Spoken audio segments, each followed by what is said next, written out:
thought we had fixed everything in Carabel, but we discovered that we were still leaking fuel. Hi, I'm Ron. And I'm Marie. 10 years ago, we bought a broken down trawler for $4,000. And nothing worked, not even the kitchen sink. After a lot of hard work and help from our friends and family, we moved aboard Elixir full time. And now we are cruising this old boat while the work and fun continues. So subscribe and give us a like and come along with us, cruising this old boat. Well, we are finally underway again. How nice. Yes, we are resuming our trip to Oklahoma, the forgotten Great Loop side trip. And unfortunately, fortunately, everything seems to be running well, so that's the good part. Unfortunately, the 2 weeks of being laid up in Carabel has put us way behind schedule, and so we're probably going to have to skip most of the sightseeing in the Florida Panhandle. There's already a potential hurricane looming in the Gulf of Mexico. We need to get to Mobile and turn north to get out of reach of any hurricanes that pop up. So yeah, we'll have to do some visiting along the way back. We'd look forward to visiting Destin and Panama City and Pensacola. You know, all beautiful places, beautiful beaches, nice water, and unfortunately that's probably going to be out the window at this point.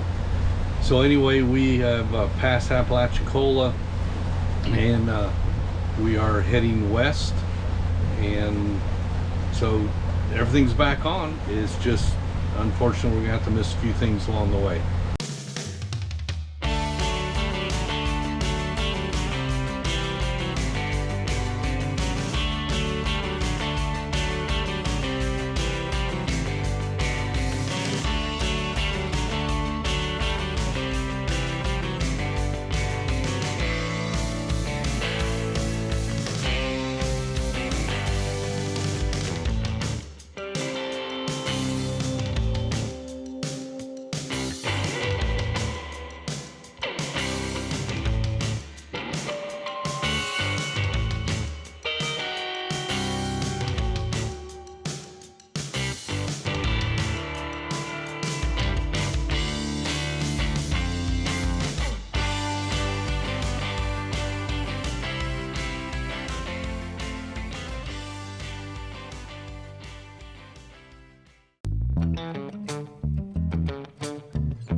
We are in Niceville, Florida at the Blue Water Bay Marina, and we just got invited to go sailing by Paul and Stacy. I think the boat is Stacy's, and Paul is our next door neighbor here, and they've invited us to go out on their sailboat, or her sailboat, and I told them we've never sailed. We've never been underway on a sailboat ever. But yep, they said... We have no clue what we're doing. Yeah. So, but they said that's okay. Hello. Hi. Hi. Hey. How are you? Good. We are good. This is so nice of y'all. It's all right if you film? Absolutely. Are we on now? Yep. Yeah. Okay. How are you?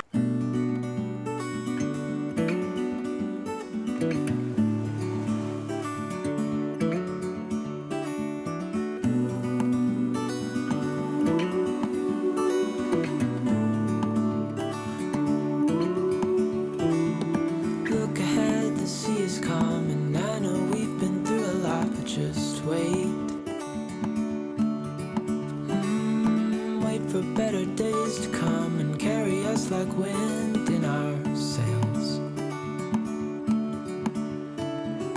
Hold on tight, I can smell the shore, it's right in front of us if we just hold on tight. This vision that I saw is getting closer every dawn. We are dreamers of the shore.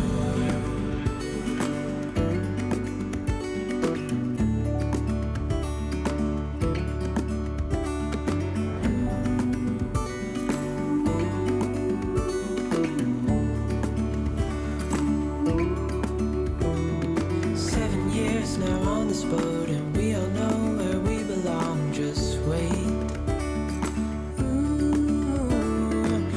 For our home to show on the horizon, soon we'll be there. Hold on tight, I can smell the shore, it's right in front of us if we just hold on tight. This vision that I saw is getting closer every dawn. We are dreamers of the shore when we can't read the sky. We just sail with the wind that we've got. And when we're drowning in doubt, just keep on believing. We are dreamers of the shore.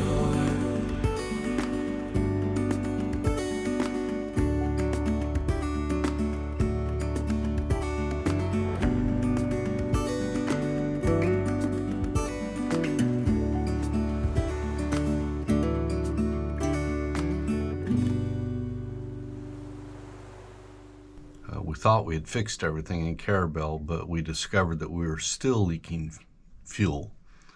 Not as bad. Before we went to Carabel, we would lose 15 gallons of fuel into our bilge. It was a mess.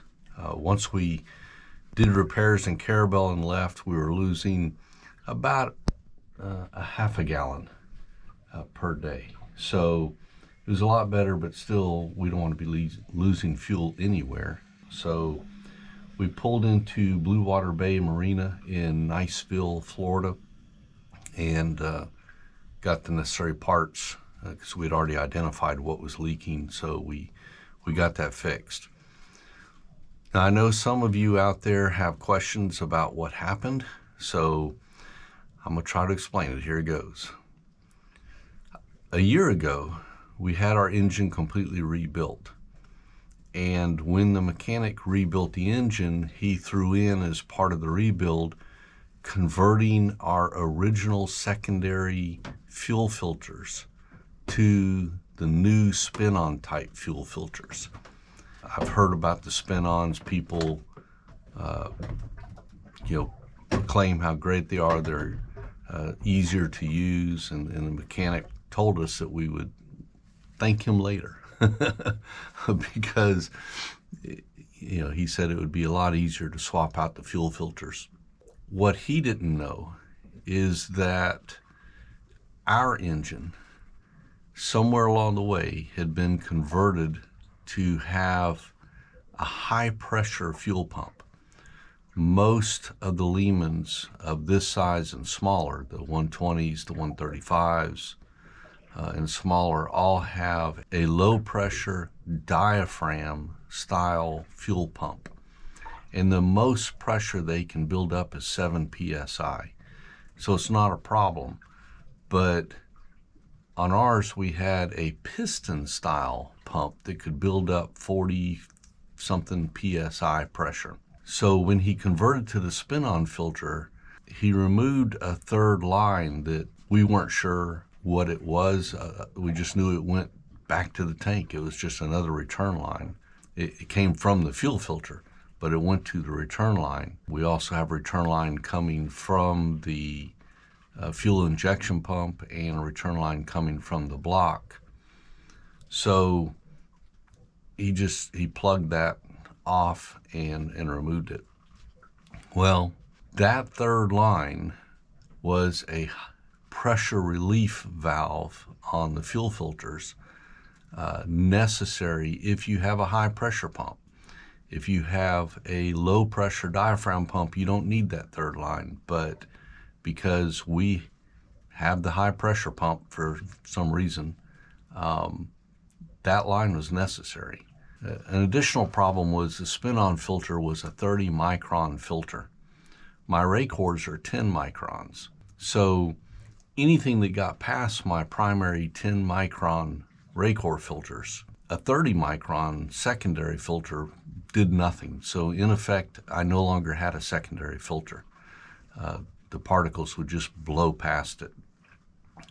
So over the course of this last year, every now and then a particle would get past everything, and it was getting clogged up in the check valve located on the fuel injection pump.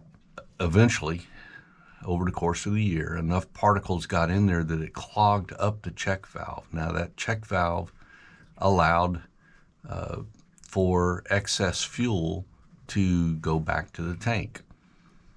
Without it, the excess fuel couldn't go back to the tank anymore. So pressure began to build up. If I'd had my original secondaries on there, then that pressure would have blown through the pressure relief valve and gone back to the tank, and everything would have been fine. But because that line had been removed, the only other place for fuel to go once the check valve got clogged up was through the fuel injectors. And of course, the pump only allows so much fuel at a time to go through your injectors. So, so then pressure started building up. Once it built up enough, it blew out the gasket on my fuel filter and started spewing 15 gallons of diesel into our bilge. So that was the problem. The solution was, of course, first of all, we had to replace the check valve. I removed the spin-on fuel filter because otherwise this is just a problem going to happen again, and replaced it with my original Lehman-style secondary fuel filters, which luckily I had saved. I'm so glad I had not gotten rid of those. I saved them. So I put those back on. Those have a 2 micron filter. So if anything gets past my 10 micron ray cores, those 2 micron filters are going to catch it. We fired her up, she ran, and we took off from Carabel. And then, of course, as you already know, we still had diesel coming out, and what we discovered was that apparently when the pressure was building up, it damaged my damper. I hear it called damper sometimes. Some people call it a pulsator. It's a little round disc mounted on the inboard side of your fuel injector pump, between the fuel injector pump and the block. And so that's where the fuel was leaking from. And I called Brian again at American Diesel, and he said that is there to level out the pulses that a diaphragm pump would send to you, to the engine. He said, because I have a high pressure pump, I don't need it. He said the high pressure pump sends enough fuel at a constant rate to where my engine won't pulse even without it. So he recommended, rather than buying a new pulsator, he said just replace it with a plug. So we had to search around. No auto parts store had a plug that size. I finally found something, just a bolt at an Ace Hardware. And by the way, thanks to the Blue Water Bay Marina, which had a loaner car and let me drive all over town trying to find this thing. But anyway, I just found a bolt that was the right size at an Ace Hardware. The only problem with it was too long. And thank you, Ace Hardware. They took the time and cut the bolt. It's a $1.29 bolt, and they cut it shorter so that I could use it. So thank you to Ace Hardware. And So we got all that put in, and we have traveled for one day, and I am glad to announce not a drop of diesel fuel underneath my engine. So we are back in business. Thanks for watching.